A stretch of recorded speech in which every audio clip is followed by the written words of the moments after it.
Hello বন্ধুরা, তোমরা সবাই কেমন আছো?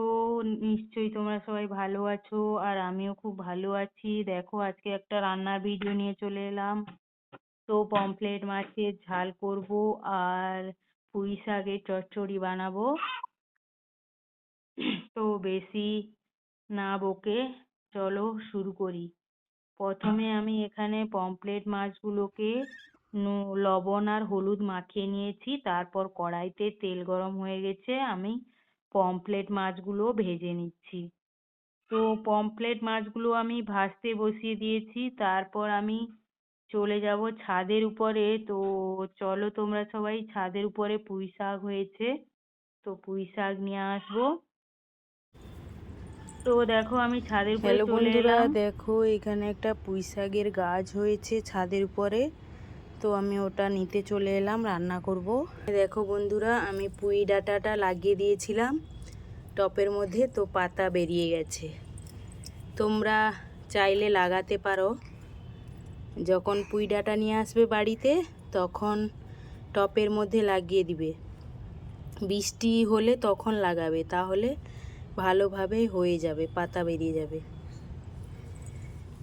এই দেখো, আরও একটা, এই টপেও আরও একটা পুঁতে দিয়েছিলাম, দেখো পাতা বেরিয়েছে। দেখো, এই পুঁই ডাঁটাটা কেটে আমি রান্না করব, তো কেটে নিচ্ছি। একদম ন্যাচারাল, সার ওষুধ দেওয়া নেই, শুধু খালি আমি সবজির ছিলকাগুলো দিয়ে দিই টপের মধ্যে। আর কত সুন্দর হয়েছে দেখো। দেখো, তো এটা কেটে নিলাম। তারপর এই পুঁই চলো ডাঁটাটা আমি নিচে কেটে নিলাম। নিচে গিয়ে কেটে নেব। দিয়ে কেটে আমি ওই কাঁঠালের বীজ দিয়ে আর কুঁদরি দিয়ে রান্না করব। তো তারপর চলে এলাম, দেখো আচ্ছা, এখানে মামা কড়াইতে আছে। মাছগুলো হয়ে গেছে, একটু উল্টে দিচ্ছি।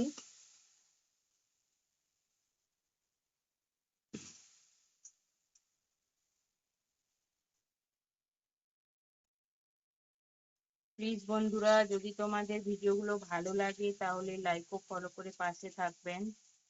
আর দেখো, এই তেলের মধ্যে আমি কালো জিরা ফোড়ন দিয়ে দিচ্ছি, শুকনো লঙ্কা, শুকনো লঙ্কা না, কাঁচা লঙ্কা দিয়ে দিচ্ছি, আর পেঁয়াজ দিয়ে দিলাম। তারপর ভালোভাবে ভেজে নিচ্ছি, একটু লবণ দিয়ে দিলাম। তো মাছগুলো আমার ভাজা হয়ে গেছে, আর ওর মধ্যে একটুখানি আদা দিলাম। তোমরা শুধু সর্ষে বাটা দিয়েও করতে পারো, আদা দিলে টেস্টটা দ্বিগুণ বেড়ে যায়। আর এখানে লঙ্কা গুঁড়ো, হলুদ গুঁড়ো দিয়ে ভালো করে কষিয়ে তারপর আমি সর্ষে বাটা করে রেখেছিলাম, তো ওইটা দিয়ে দিলাম। তারপর জল দিয়ে দিয়েছি, ফুটে গেছে। এবার মাছটা দিয়ে একটু ফুটিয়ে নিব। তো মাছগুলো একে একে আমি সব দিয়ে দিচ্ছি। তো দেখো এখানে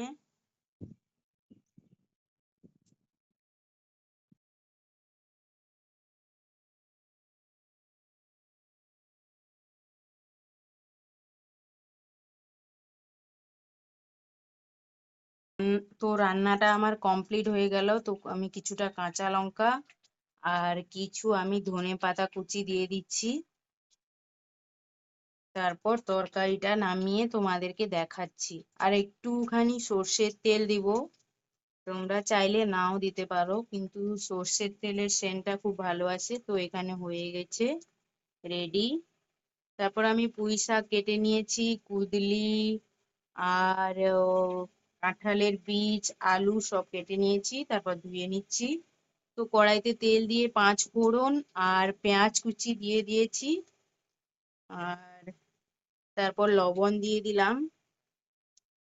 তো একটু ভাজা ভাজা করে আমি ওর মধ্যে চিংড়ি মাছ দিয়েও ভেজে নিব। আপনারা চাইলে আলাদা করে চিংড়ি মাছ ভেজেও দিতে পারেন, কিন্তু একসঙ্গে দিলেও কোনো সমস্যা নেই। তো দেখো, আমি লঙ্কার গুঁড়ো, হলুদের গুঁড়ো দিয়ে ভালো করে নেড়ে চেড়ে তারপর ভেজে নিচ্ছি। তো একটু ভাজা ভাজা হলে আমি শাকগুলো দিয়ে দিচ্ছি।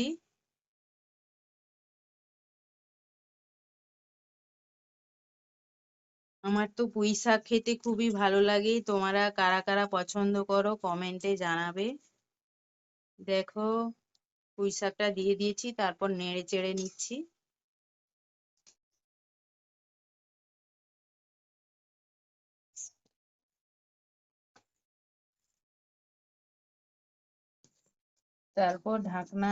তারপর দেখো ঢাকনা দিয়ে রেখেছিলাম, একটু সেদ্ধ হয়ে এসছে, তারপর একটু সর্ষে বাটা দিয়ে দিলাম, তারপর উল্টে পাল্টে আরো একটু ঢাকনা দিয়ে রেখে দিব। তারপর দেখো আমার একদম রেডি হয়ে গেছে। ভিডিওটা ভালো লাগলে লাইক ও ফলো করে পাশে থেকো। টাটা।